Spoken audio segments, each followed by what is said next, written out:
Welcome back to Global LGBTI Politics. Since June, when we had the Brexit vote in the UK, the tone of political debate here has been quite confrontational and quite divisive, which has been a bit wearing, I have to say. So today, what I want to talk about is how we can look at LGBTI equality issues in a much more practical sort of way, where we're actually doing something constructive. Over the last couple of decades, if you wanted to engage in LGBT equality, there was really just two main routes you could go down. You'd either look at human rights issues and violations, or you'd look at HIV and AIDS. There are obvious routes and important routes because we had a global health crisis going on, and the level of human rights abuses was quite astounding. So those have been traditionally the routes in which you can engage in these issues.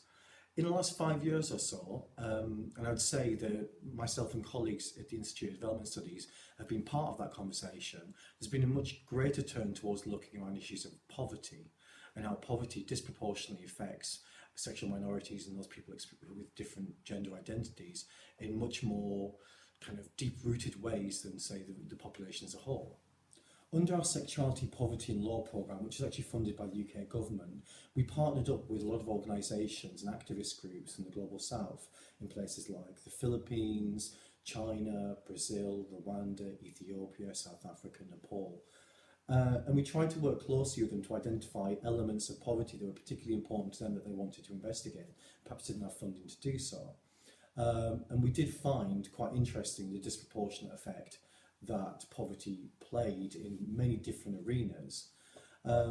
So one of the key lessons we found out of it is for, say, aid agencies, people providing money to reduce poverty, is that by presuming that everyone is a generic straight person, 2.4 children, they have a certain conception of what a person in poverty looks like, and because they don't take into account the particular circumstances that, say, a lesbian in the Philippines might experience, they don't reach those audiences. They don't understand and account for that in the way they work, meaning those policies are less effective, they're reaching less people, and I guess for a right-wing government, which we currently have, it's not seen as value for money. So consequently, on issues as wide as educational access, health, housing, social insurance, starting your own business and livelihood, the inequalities that exist in developing countries are actually quite compounded by people's sexuality as well, in quite interesting and sometimes quite unexpected ways. Aside from the work that we've been doing, other people have also been talking about this issue in the last few years.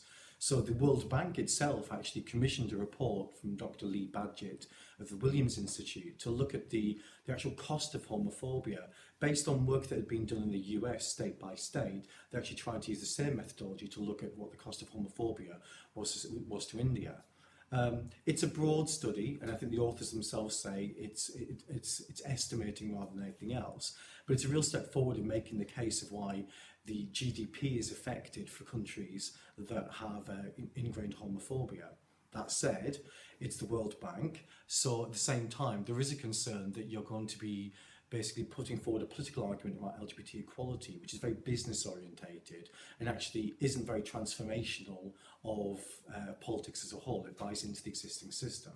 On the other hand, there's work done by organisations like MicroRainbow International, which is actually based in London but also works in a lot of different countries, and they're setting up a kind of a microfinance model where LGBT people in particular countries can apply for a small amount of funding. That might be to clear debt they've racked up, or maybe to help them start their own business and livelihood, which can be very difficult.